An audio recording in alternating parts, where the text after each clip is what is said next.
جس کی تو زکوٰۃ ادا نہیں کرتا تھا، لے چکھ لے مزہ اپنے مال۔ حضرات محترم آخری بات اس موضوع کے حوالے سے، پھر میں نے اگلے ٹاپک پہ جانا ہے۔ یاد رکھیں جناب محمد مصطفیٰ صلی اللہ علیہ وسلم کی بات، ہر بات ہمارے لیے گارنٹی شدہ، اس میں 1% ڈاؤٹ بھی نہیں ہے، کوئی شک و شبہ کی گنجائش نہیں۔ سرور کائنات صلی اللہ علیہ وسلم نارمل بات کر رہے ہو، عام انداز میں بات کر رہے ہو، تو اللہ کی قسم ان کی بات میں ایک رائی کے دانے کے برابر بھی شک و شبہ کی گنجائش نہیں ہے۔ اور اگر آپ صلی اللہ علیہ وسلم قسم اٹھا دیں تو وہ بات کتنی مضبوط ہو جائے، اس کتنی وہ تائید ہے، وہ تاکید ہے ہمارے لیے سمجھانے کے لیے۔ آپ صلی اللہ علیہ وسلم نے قسم اٹھا کے کہا تھا، میں زمانہ دیتا ہوں، میں قسم اٹھاتا ہوں، مانا کا صدقۃ من مال، جو بندہ اللہ کے راستے میں خرچ کرتا ہے، یا زکوٰۃ کی صورت میں ہو، صدقات کی صورت میں ہو، آپ صلی اللہ علیہ وسلم نے فرمایا میں محمد مصطفیٰ صلی اللہ علیہ وسلم قسم اٹھاتا ہوں، ضمانت دیتا ہوں، گارنٹی دیتا ہوں، اس بندے کا مال کبھی کم نہیں ہو سکتا، اس بندے کے مال میں کمی نہیں۔ یہ آزما کے دیکھ لیجئے گا، یہ کلیہ دے کے آپ کو جا رہا ہوں، ضروری نہیں صدقات کے حوالے سے، تو ضروری نہیں کہ آپ صاحب نصاب بنتے ہوں تو ہی آپ نے صدقہ کرنا ہے، نہیں، زکوٰۃ کے حوالے سے ہے کہ آپ صاحب نصاب بنے تو آپ نے زکوٰۃ دینی ہے، صدقات کے حوالے سے تو یہ پابندی نہیں۔ آپ جتنی بھی کمائی کرتے ہیں اس میں سے جتنی آپ کو توفیق ہے، آپ 1000 روپے کم از کم 1200 روپے آج کل مزدور کی دیہڑی چل رہی، 5 روپے خرچ کر کے دیکھیں، 10 روپے خرچ کر کے دیکھیں، اللہ کی قسم اٹھا کے کہتا ہوں اگر گارنٹی جناب محمد مصطفیٰ صلی اللہ علیہ وسلم کی ہے تو میرا ایمان اور یقین ہے، آپ کا ہے ساروں کا ایمان اور یقین، بولیں سارے، وہ مال کم نہیں ہو سکتا، وہ خرچ نہیں، بندے نے اپنی استطاعت کے مطابق دینا۔ جناب محمد مصطفیٰ صلی اللہ علیہ وسلم نے جب اعلان کیا تھا کہ اصحاب صفا کے لیے اور ایک دفعہ جنگ کے لیے اعلان کیا تھا کہ مال چاہیے لے کے آؤ، تو صحابہ کرام رضوان اللہ علیہ مجمعین نے کیا کیا؟ لکڑیاں کاٹی جنگلوں سے، گھر میں دینے کے لیے کچھ نہیں تھا، اپنے کھانے کے لیے کچھ نہیں تھا، جا کے وہ لکڑیاں بیچی اور مٹھی پر کھجوریں ایک صحابی لے کے آئے، اور ڈھیر لگا ہوا تھا سونے چاندی کا اور زیوروں کا اور مالوں کا، اور آپ صلی اللہ علیہ وسلم نے ان کھجوروں کو پکڑا اور اس سارے ڈھیر پہ بکھیر کے کہا یہ سب سے سبقت لے گیا ہے، اور یہ سب سے بڑھ گیا، تم نے تو اپنے مال کا کچھ حصہ دیا، اس نے تو وہ دیا جو اس کی کل کائنات تھا، اس کے پاس تھا ہی اتنا، اس نے اتنا ہی دے دیا۔ یہ کبھی نہیں سوچنا، یہ کبھی نہیں فکر کرنی کہ او ہو میرے پاس تو پہلے ہی پیسے کم پڑ رہے ہیں، کام کاروبار پہلے ہی بندہ چل رہا ہے، حالات پہلے بڑی ٹائٹ ہے، ابھی نہیں دیتا، سال گزر جانے دے، اگلے 2 سال کی کٹھی دے لیں گے، ایسے کریں، اللہ کی قسم نہیں، ایک لمحے کا نہیں پتا، ایک سانس کا۔ اولاد وارث ورثہ عمومی طور پہ دیکھنے میں آتا ہے، یہ تو ایک دوسرے کے حصے کھا جاتے ہیں، آپ کے مرنے کے بعد آپ کی زکوٰۃ ادا کریں گے، میرے نقطے کو سمجھ رہے ہیں؟ اور یہ تو بھائی کی گردن کاٹنے پہ آ جاتا ہے، بھائی بہنوں کے حصے کھانے پہ آ جاتے ہیں، اور اماں کا حصہ کھا جاتے ہیں، یہ تمہاری زکوٰۃ دیں گے، یہ تمہارا خیال نہیں، تم نے اپنی زندگی میں اپنا خیال نہیں رکھا، تمہارے مرنے کے بعد یہ کیوں تمہارا خیال رکھے؟ اس نقطے کو سمجھ لیں، انسان خود جو اپنا خیال نہیں رکھ سکا، اپنے حصے کی زکوٰۃ ادا کر کے نہیں جا رہا، اولاد سے کیسے یہ توقع کر لیتے کہ میرے مرنے کے بعد یہ زکوٰۃ دے دیں گے، یہ کیوں دیں گے؟ اپنا فریضہ خود ادا کر کے جائیں، لازم اس کو ڈیلے ہی نہیں کرنا، نیکسٹ ایئر پہ نہیں ڈالنا، اگلے سال پہ نہیں ڈالنا، حالات پہ جو ہے اس میں سے دے۔ اللہ رب العالمین کی طرف سے یہ وعدہ جناب محمد مصطفیٰ صلی اللہ علیہ وسلم نے سنا ہے، کمی نہیں ہو سکتی، یہ مال کبھی گھٹ نہیں سکتا، جس کی زکوٰۃ ادا کی جائے، جس میں سے خرچ کی جائے، اس میں کمی نہیں ہوتی، وہ بڑھتا ہی بڑھتا کتنا، اس کی بے شمار وضاحتیں دلیلیں آپ سب نے سنی ہوں گی، وہ 1 سے 700 گنا تک اللہ بڑھا کے، اور یہ آخرت نہیں، یہ دنیا میں بھی ہے، اللہ دنیا میں وہ بڑھا کے واپس کرتے ہیں، اللہ لوٹاتے ہیں، من ذا الذی یقرض اللہ قرضا حسنا فیضاعفہ لہ اضعافا کثیرا، قرآن کریم میں اللہ نے وعدہ کیا جو اللہ کو دیتا ہے، اللہ یہ نہیں کہ آخرت میں صرف اس کو اس کا اجر ملے گا، نہیں، اللہ کی قسم دنیا کے اندر اللہ کئی گنا بڑھا چڑھا کے اس بندے کو دیں گے، اس کا مال کم نہیں ہو سکتا۔ یاد رکھیں ذہن سے یہ فطور، آخری ایک آدھا جملہ اس حوالے سے، پھر نیکسٹ ٹاپک پہ، یہ خیال ذہن میں نہ رکھیے گا کہ میں یہاں پہ دے رہا ہوں تو پتہ نہیں یہاں پہ اس کا ملنا ہے کہ نہیں، شاید وہ جو کہا گیا تھا 700 گنا تک وہ آخرت میں ملے گا، وہ آخرت میں بڑھے گا، اس کا اجر آخرت میں نہیں، آخرت میں انشاءاللہ ملنا ہی ملنا ہے۔ ہم تو اللہ سے مانگتے ہیں نا ربنا آتنا فی الدنیا حسنہ وفی الآخرۃ، اللہ دنیا میں بھی دے آخرت میں بھی دے۔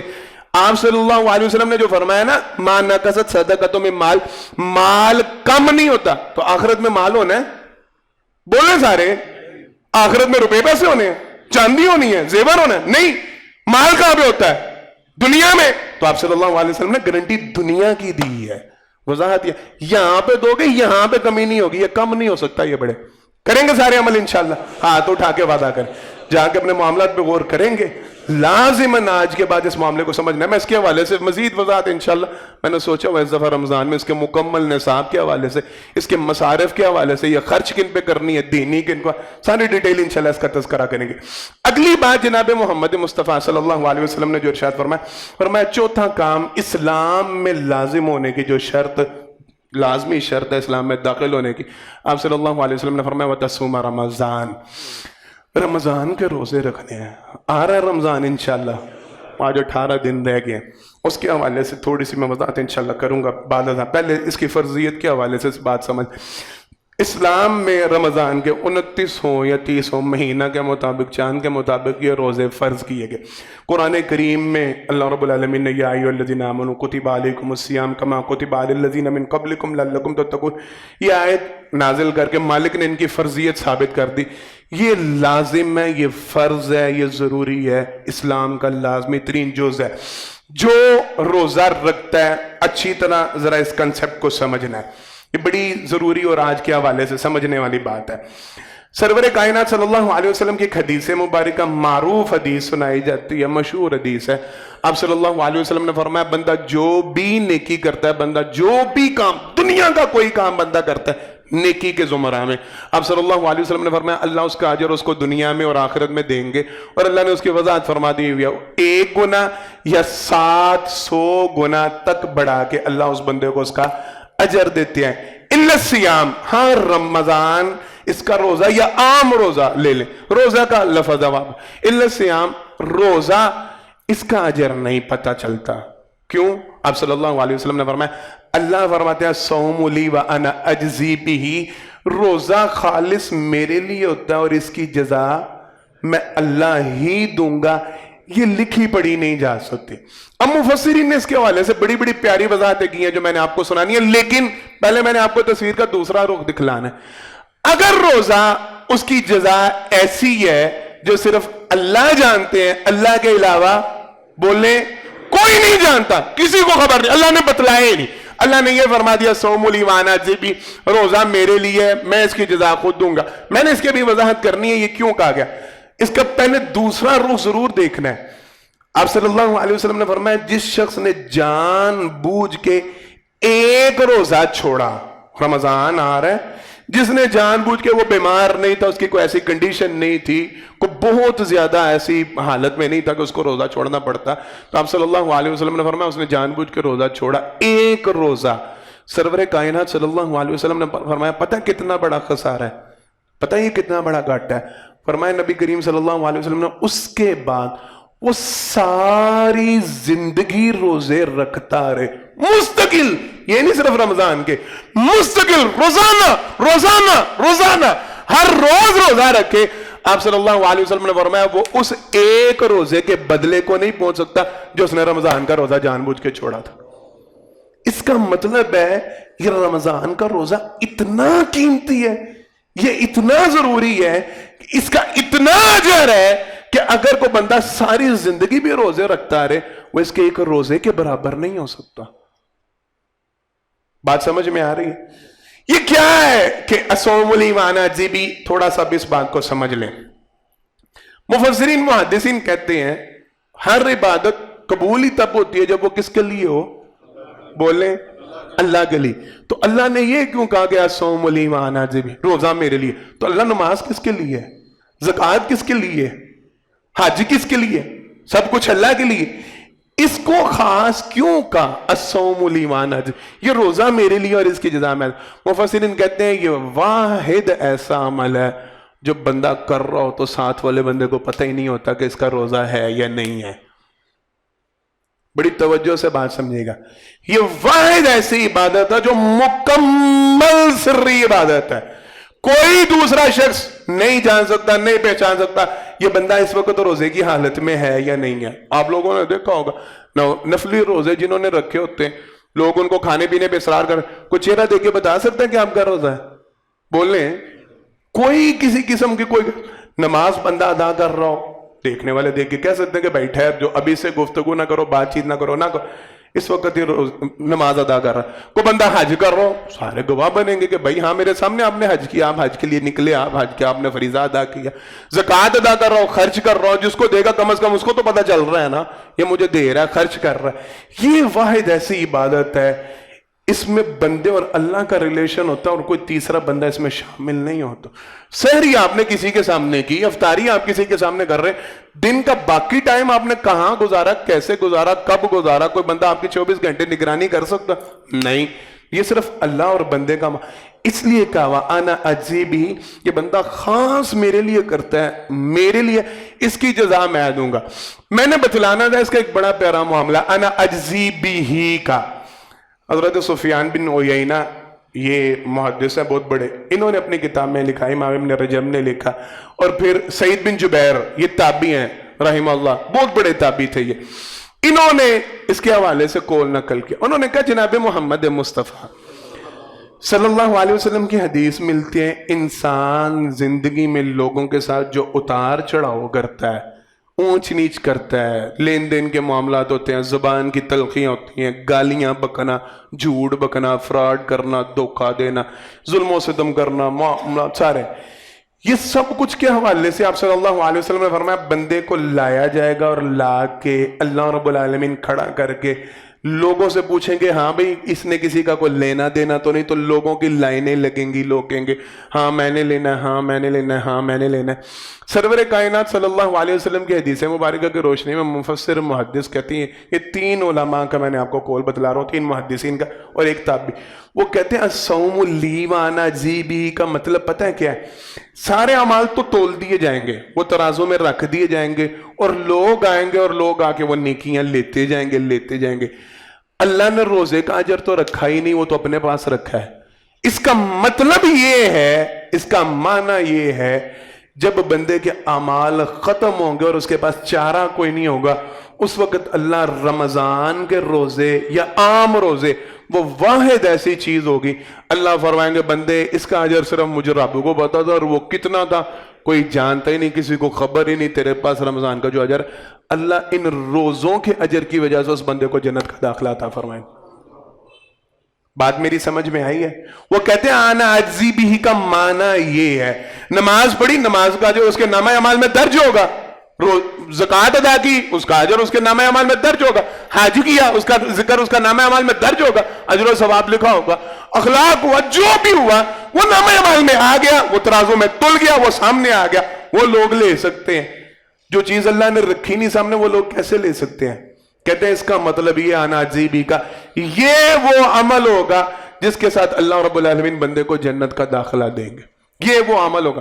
روزے کے حوالے سے یاد رکھے تین چیزیں، تین باتیں جو عمومی طور پہ بیان نہیں کی جاتی، اور آج کے حوالے سے میں نے ان کا ذکر ضروری سمجھا۔ تین باتیں ایسی ہوتی ہیں جو روزہ ان سے نہیں ٹوٹتا، عمومی طور پہ جو لوگ بتلاتے ہیں، بیان کرتے ہیں، جو سناتے ہیں وہ تو سارے ہی جانتے ہیں، جن جن حالتوں کی وجہ سے، یہ جن جن کنڈیشنز کی وجہ سے، لیکن چونکہ رمضان آ رہا اور میں نے سوچا اس کے حوالے سے ضرور بتلا کے جاؤں۔ تین کنڈیشنز ایسی ہوتی ہیں جن کے میں روزہ نہیں ٹوٹتا۔ اگر کوئی بندہ اس نے روزہ رکھا لیکن اس کو علم نہیں تھا، یاد نہیں رہا، بھول گیا، بھولنے کی حالت میں اس نے کچھ کھا پی لیا، یاد رکھیں وہ جتنا مرضی کھائے، عمومی طور پہ یہ بہت زیادہ لوگوں میں تماشا بنتا ہے، وہ کہتے ہیں چلو چھڑ سارا کچھ کھا پی لیا ہے تو ان کا تھا روزہ، اور وہ بیچارے بھی روزہ کھول دیتے ہیں کہ ٹھیک ہے جی اب میں نے کھا لیا تھا۔ یاد رکھیں آپ صلی اللہ علیہ وسلم کی واضح حدیث ہے، بھول چوک یا اللہ علمی میں کھایا گیا اس سے روزہ نہیں ٹوٹتا، اور اس کی کنڈیشن اور ہے۔ حضرت اسماء بنت ابی بکر رضی اللہ تعالی عنہا یہ بیان کرتے ہیں ہم نبی کریم صلی اللہ علیہ وسلم کے ساتھ تھے، آسمان پہ بادل تھے، بڑی توجہ کے ساتھ جو میں اصل نقطہ آج بیان کر کے جانا چاہ رہا ہوں۔ کہتے ہیں آسمان پہ بادل تھے، ہم نے دیکھا افطار کا وقت ہو رہا ہے، اپنے طور پہ اندازہ لگایا کہ ٹھیک ہے اس وقت تک سورج غروب ہو جاتا، گھڑیاں تو ہوتی نہیں تھی، کوئی فکس ٹائم تو چل نہیں تھے۔ کہتے ہیں ہم نے روزہ افطار کر لیا، ہم نبی کریم صلی اللہ علیہ وسلم کے ساتھ تھے، ہم نے روزہ افطار کر لیا۔ روزہ افطار کیا تو تھوڑی دیر بعد بادل چھٹے اور سورج نکل آیا، ہم سارے پریشان ہو گئے کہ یہ کیا ہو گیا، ہم نے تو روزہ کھول لیا۔ جناب محمد مصطفیٰ صلی اللہ علیہ وسلم کو یہ بات بتلائی کہ اللہ کے پیغمبر ہم نے تو یہ سمجھا، ہم نے تو یہ جانا کہ سورج غروب ہو گیا تو ہم نے اپنا روزہ افطار کر، اب کیا کریں؟ نبی کریم صلی اللہ علیہ وسلم نے فرمایا نہیں، تمہارا روزہ پورا ہو چکا ہے، تم نے لا علمی میں یہ کام کیا, تم نے جان بوجھ کے. بسا اوقات یوں ہوتا ہے, انسان کو گمان ہوتا ہے مغرب کے قریب وقت میں اذان ہو گئی, اس نے روزہ کھول لیا, بعد پتہ چلا اوہ اذان تیزی ہوئی نہیں, اور چلتے رہا روزہ ٹوٹ گیا. نہیں نہیں نہیں نہیں, جان بوجھ کے نہ کریں. اگر غلطی سے ایسا عمل ہو جاتا ہے, بھول چوک کا مطلب ایک ہی ہے. دوسری بات, نیند کی حالت میں ایسے کسی کنڈیشن میں بندے نے اگر کچھ کھا پی لیا یا کسی نے اس کو کھلا پلا دیا, ایسی حالت میں روزہ افطار. تیسری بات, زبردستی کسی کے ساتھ اگر کی جائے. زبردستی کا ایک معاملہ میں نے وہ بیان کرانا تھا, اور مجھ سے چونکہ اس حوالے سے سوال کیے گئے کافی مرتبہ, تو میں نے وہ بتلانا تھا. خاوند زبردستی بیوی کے قریب جاتا ہے, بیوی بیچاری روزے کے حال میں وہ منع کرتی رہے, خاوند کرے گا گناہ. خاوند کو, بیوی کو اس کا کفارہ بھی نہیں دینا پڑے. اچھی طرح سمجھ لیں, روزے کا کفارہ ہوتا ہے اگر بندہ عام حالات میں جان بوجھ کے توڑے, اس کا تو کفارہ وہ ساری زندگی بھی روزے رکھتا رہے, وہ نہیں. اگر کسی بیماری عذر کی وجہ سے روزہ چھوڑا تو رمضان کے بعد وہ روزہ پورا کرنا. لیکن اگر کوئی زبردستی آپ کو کچھ کھلا پلا دیتا ہے یا خاوند بیوی کے ساتھ زبردستی کرتا ہے, گنہگار خاوند ہے, بیوی کو اس کا کفارہ بھی نہیں دینا پڑے گا. کیوں؟ اس کی نیت نہیں تھی, اس کا ارادہ نہیں, اس کا ایسا معاملہ نہیں تھا. یہ اللہ کی طرف سے چھوٹ اور معاف. یہ تین چیزیں. آخری بات جو آدھے منٹ کی میں نے آپ کو سنانی تھی, ہر کام کے لیے تیاری ہوتی ہے, ہر کام کے لیے کوشش ہوتی ہے. ہم نے کچھ چھوٹا سا بھی سفر کرنا ہو نا, تو ہم رات کو کہہ کے سوتے ہیں آج میں نے ذرا چھیتی سوا دینا, میں صبح اٹھنا, میں نے لور نکلنا ہے, میں فلانی جگہ جانا, میں نے یہ کرنا ہے. کوئی چھوٹی سی کاروباری میٹنگ ہو, ہم اس کے لیے تیاری کرتے ہیں, ہم پریپریشن کرتے ہیں. کسی کے ساتھ کوئی ملاقات ہو, ہم پہلے ذہن سازی کرتے ہیں, اپنے دماغ میں سوچتے ہیں. میرے ابا جان رحم اللہ کہا کرتے تھے, ہارے ہوئے وکیل کی یہ نشانی ہوتی ہے کہ وہ بغیر سوچے سمجھے جا کے عدالت میں کھڑا ہو جاتا ہے. وہ ہار کے ہی آتا ہے. جو بندہ تیاری نہیں کر کے جاتا وہ ہار ہی اس کا مقدر بنتا ہے, اس کو پتہ ہی نہیں میں نے کرنا کیا, ہونا کیا, کیسے ہونا. یاد رکھیں, انتہائی قیمتی ترین لمحات آ رہے ہیں آپ کی زندگی کے. یہ وہ لمحات آ رہے ہیں جن کی تیاری کون کرتا ہے؟ بولیں, اللہ رب العالمین. سنیں سمجھیں اس بات کو. معروف حدیث, اور آپ سارے خاموش ہیں.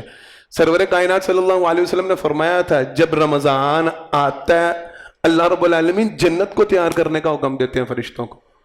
باقاعدہ پریپریشن ہوتی ہے, سجایا جاتا ہے, مکمل تیاری ہوتی ہے. فرشتوں کو حکم ہوتا ہے, شیطان کو جکڑا جاتا ہے. یہ تیاری نہیں ہو رہی. جنت کے دروازے کھول دیے جاتے ہیں, جہنم کے دروازے بند کیے جاتے ہیں. یہ رمضان کے لیے سارا کچھ ہوتا ہے. میں نے اور آپ نے ابھی تک کیا تیاری کی ہے؟ آج 12 دن 14 دن 18 دن رہ گئے. کیا پریپریشن ہے ہماری تیاری؟ کیا ہم اس کے لیے سوچ رہے ہیں؟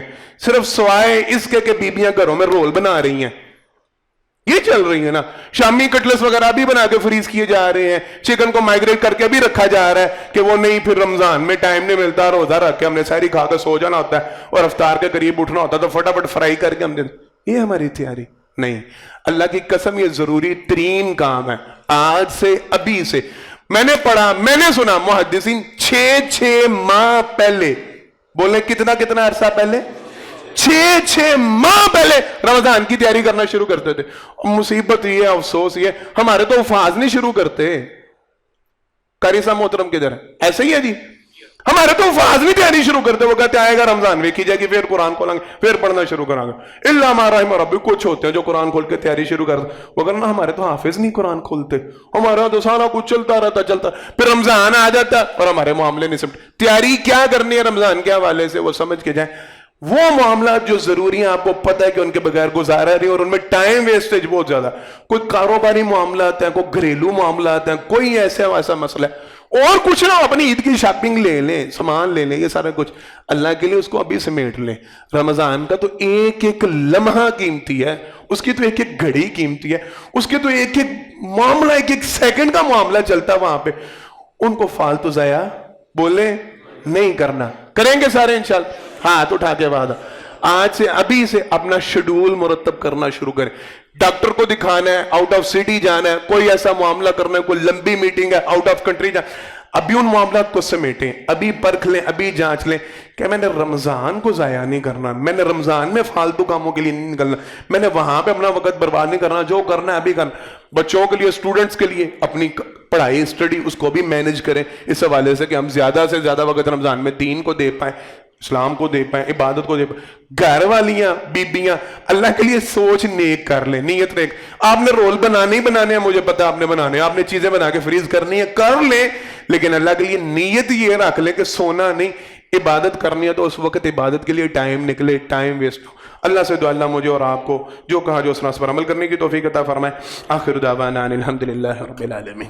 ان الحمد لله نحمده ونستعينه ونستغفره ونؤمن به ونتوكل عليه ونعوذ بالله من شرور انفسنا ومن سيئات اعمالنا من يهده الله فلا مضل له ومن يضلل فلا هادي له واشهد ان لا اله الا الله وحده لا شريك له واشهد ان محمدا عبده ورسوله صلی اللہ علیہ وسلم.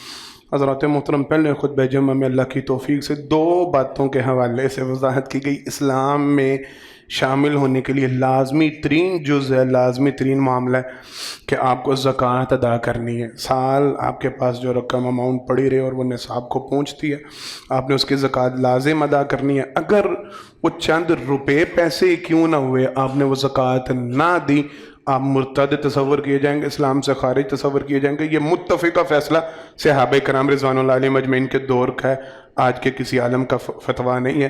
تو لہذا اللہ کے لیے اس معاملے پہ غور کریں. رمضان کے روزوں کے حوالے سے وضاحت کی گئی، یہ لازم ہے، یہ فرض ہیں. بیتکا گرمی کا بہانہ بنا کے، بیتکا کاروباری مصروفیات کا بہانہ بنا کے، ہلکی پھلکی درد ہوئی، تھوڑا سا مسئلہ ہوا تو فوراً کہہ دیا کہ ٹھیک ہے جی رخصت ہے.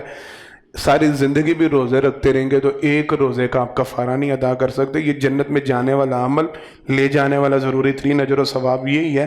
تو رمضان کے روزوں کے حوالے سے خاص معاملہ، خاص دھیان رکھنا ہے اور ابھی سے اس کی تیاری شروع کرنی ہے. اپنے معاملات کو ابھی سے سمیٹنا، سنبھالنا ہے تاکہ رمضان کو ہم بھرپور اللہ کی عبادت کے لیے ٹائم میں مصرف اس کا رکھ سکیں، استعمال کر سکیں. کچھ اعلانات ہیں انشاءاللہ العزیز. آج بعد نماز عشاء جامعہ مسجد اہل حدیث پورن نگر میں میرا بھتیجا ابتسام بھائی جان، ان کا بیٹا علامہ ابتسام الہی ظہیر حافظ اللہ، ان کا بیٹا قیم الہی ظہیر، وہ انشاءاللہ آج بعد نماز عشاء جامعہ مسجد محمدیہ اہل حدیث پورن نگر میں ان کا درس ہوگا. ساتھی ضرور شرکت کریں انشاءاللہ العزیز. اگلا جمعہ 2 اپریل کا جامعہ مسجد اہل حدیث منشی حبیب اللہ ٹبہ ککے زیاں، اس کی تعمیر نو ہوئی ہے، دوبارہ تعمیر کی گئی ہے، اس کا افتتاحی خطبہ ہے انشاءاللہ العزیز. میں اگلا جمعہ وہاں پہ پڑھاؤں گا. ساتھی ضرور شامل ہوں. خواتین کے لیے گزارش ہے کہ ابھی وہاں پہ اہتمام نہیں کیا جا سکا تو خواتین کا اہتمام نہیں ہوگا، وہ نہ تشریف لائیں. مردوں کے لیے وہاں پہ بھرپور انتظام ہوگا، اہتمام ہوگا. تو سارے ساتھی کوشش کریں. 2 اپریل اگلا جو جمعہ آ رہا ہے انشاءاللہ العزیز میں جامعہ مسجد اہل حدیث منشی حبیب اللہ ٹبہ ککے زیاں وہاں پہ پڑھاؤں گا. تو سارے ساتھی وہاں پہ پہنچنے کی کوشش کریں. کچھ اور دروس ہیں وہ قاری صاحب انشاءاللہ بعد میں اس کا اعلان کر دیں گے. بیماروں کے لیے دعا کی درخواست کی گئی ہے. حافظ عبدالستار صاحب، ان کی اہلیہ محترمہ وہ بیمار ہیں، ان کے لیے دعا کریں. ہمارے نمازی حاجی رحمت اللہ وہ بیمار ہیں، ان کے لیے دعا کریں. ہمارے جو باہر سیکیورٹی گارڈ ہیں خالد بٹ صاحب، ان کی اہلیہ کو فالج کا اٹیک ہے، ان کے لیے خصوصی دعا کریں، اللہ ان کو مکمل شفا کاملہ وعجل عطا فرمائے. میرے والد محترم، ان کے بچپن کے کلاس فیلو شیخ محمد بلال صاحب رحم اللہ، وہ وفات پا گئے ہیں کل. جامعہ مسجد توحید اہل حدیث ماڈل ٹاؤن والے اس کے یہ صدر تھے اور بڑے ہی نیک آدمی، بڑی ہی تعریف ان کی سننے کو ملی. میری ان سے ملاقات ہوئی، جب جتنی دفعہ بھی ہوئی بڑے پرتفاق ملتے تھے اور مجھے بعد ازاں پتہ چلتا رہا کہ انتہائی دین کے لیے ان کی کوشش کاوش بہت زیادہ تھی. ان کے لیے خصوصی دعا کرے، اللہ ان کی مغفرت فرمائے، ان کی قبر کو جنت کا باغیچہ بنائے، ان کے درجات کو بلند فرمائے. ہماری مسجد کے نمازی میاں مدثر صاحب ہار شاعر والے، وہ وفات پا گئے، ان کے لیے دعا کریں، اللہ ان کی مغفرت فرمائے. نماز جنازہ آج ان کا نماز جمعہ کے بعد 3 بجے جنازہ کا بابا رکوع پٹ غالباً لکھا ہوا ہے، نزد پھاٹک میں ادا کی جائے گی. تو وہاں پہ سارے ساتھی ان کے جنازہ میں ضرور شرکت کریں. ایک ساتھی آئے ہیں آزاد کشمیر سے، محترم حاجی صاحب نے ان کی مکمل تصدیق کی ہے، ان کے بارے میں سارا پتہ کیا ہے. ان کے پاس کافی بچے وہاں پہ پڑھ رہے ہیں، 80 کے قریب کہہ رہے تھے طلباء وہاں پہ پڑھ رہے ہیں. مسجد بھی بن رہی ہے اور مسجد بھی بن رہی ہے وہاں پہ. موسم کہتے ہیں بڑا شدید ہوتا ہے اور دوسری طرف ان کو بارڈر ساتھ لگتا ہے، بھارتی فائرنگ ہوتی ہے، گولہ باری، وہ بھی متاثر کرتی ہے ان کو. ان کے لیے خصوصی تعاون کی اپیل ہے، سارے ساتھی ان کے ساتھ تعاون کر کے جائیں. بارک اللہ لنا ولکم فی القرآن العظیم ونفعنا وإیاکم بالآیات والذکر الحکیم انہ تعالی جبار کریم مالک بر الرؤوف الرحیم. سبحان ربک رب العزة عما یصفون وسلام علی المرسلین والحمد للہ رب العالمین.